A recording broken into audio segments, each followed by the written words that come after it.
किसी गांव में दो दोस्त रहते थे। एक का नाम सोहन था और दूसरे का मोहन। दोनों में गहरी दोस्ती थी और वे बचपन से ही खेलना कूदना पढ़ना लिखना हर काम साथ करते आ रहे थे। जब वे बड़े हुए तो उन पर काम धंधा ढूंढने का दबाव आने लगा। लोग ताने मारने लगे कि दोनों निठल्ले हैं और एक पैसा भी नहीं कमाते। एक दिन उन दोनों ने सोच विचार करके शहर की ओर जाने का फैसला किया। अपने घर से रास्ते का खाने पीने का सामान लेकर दोनों सुबह होते ही शहर की ओर चल पड़े। शहर का रास्ता एक घने जंगल से होकर गुजरता था। दोनों एक साथ अपनी मंजिल की ओर चले जा रहे थे। रास्ता लंबा था, इसलिए उन्होंने एक पेड़ के नीचे आराम करने का फैसला किया। दोनों दोस्त आराम करने बैठे ही थे कि इतने में एक साधु वहाँ पर भागता हुआ आया। साधु तेजी से हाँफ रहा था और बेहद डरा हुआ था। मोहन ने साधु से उसके डरने का कारण पूछा। साधु ने बताया कि आगे के रास्ते में एक डायन है और उसे हराकर आगे बढ़ना बहुत मुश्किल है। मेरी मानो तो तुम दोनों यहीं से वापस लौट जाओ। इतना कहकर साधु वहाँ से अपने रास्ते को निकल गया। सोहन और मोहन साधु की बातों को सुनकर असमंजस में पड़ गए। दोनों आगे जाने से डर रहे थे। दोनों के मन में घर लौट जाने का विचार आया, लेकिन लोगों के ताने सुनने के डर से उन्होंने आगे बढ़ने का निश्चय किया। आगे का रास्ता और भी घना था और वे दोनों बहुत डरे हुए भी थे। कुछ दूर और चलने के बाद उन्हें एक बड़ा सा ठेला पड़ा हुआ दिखाई दिया।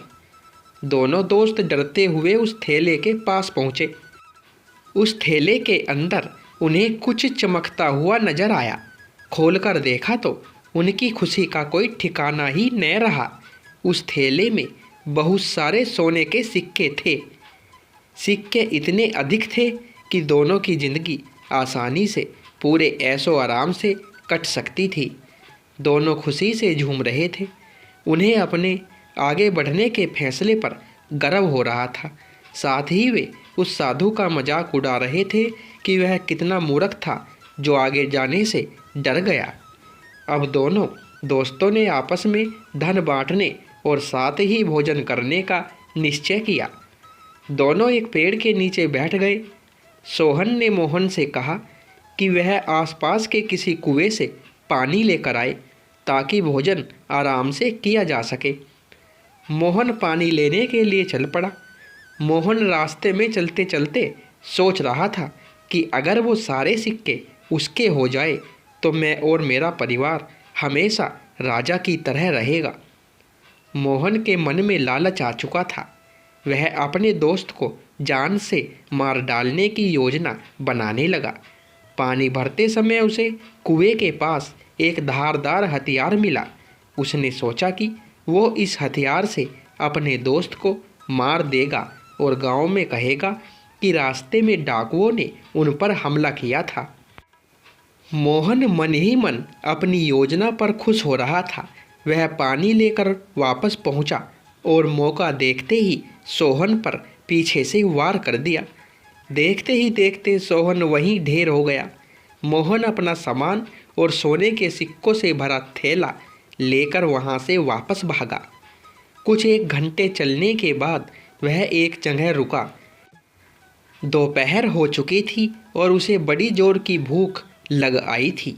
उसने अपनी पोटली खोली और बड़े चाव से खाना खाने लगा। लेकिन ये क्या हुआ, थोड़ा खाना खाते ही मोहन की तबीयत खराब होने लगी और वह तड़पने लगा। उसे एहसास हो चुका था कि जब वह पानी लेने गया था तभी सोहन ने उसके खाने में कोई जहरीला पदार्थ मिला दिया था।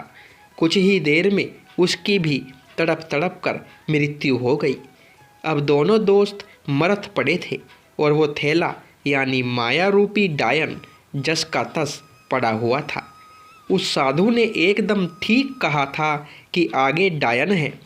वो सिक्कों से भरा थैला उन दोनों दोस्तों के लिए डायन ही साबित हुआ ना।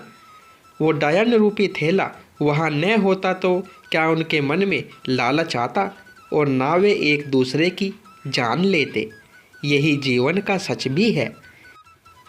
हम माया यानी धन दौलत संपदा इकट्ठा करने में इतना उलझ जाते हैं कि अपने रिश्ते नातों तक को भुला देते हैं। माया रूपी डायन आज हर घर में बैठी है। इसी माया के चक्कर में मानव दानव बन बैठा है। हमें इस कहानी से ये सीख मिलती है कि हमें कभी भी पैसों को ज़रूरत से अधिक महत्व नहीं देना चाहिए और अपनी दोस्ती और अपने रिश्तों के बीच में इसको कभी भी नहीं लाना चाहिए। तो दोस्तों, कहानी पसंद आई हो तो वीडियो को एक लाइक और शेयर अवश्य करें और चैनल पर पहली बार आए हो तो चैनल को सब्सक्राइब करें। धन्यवाद।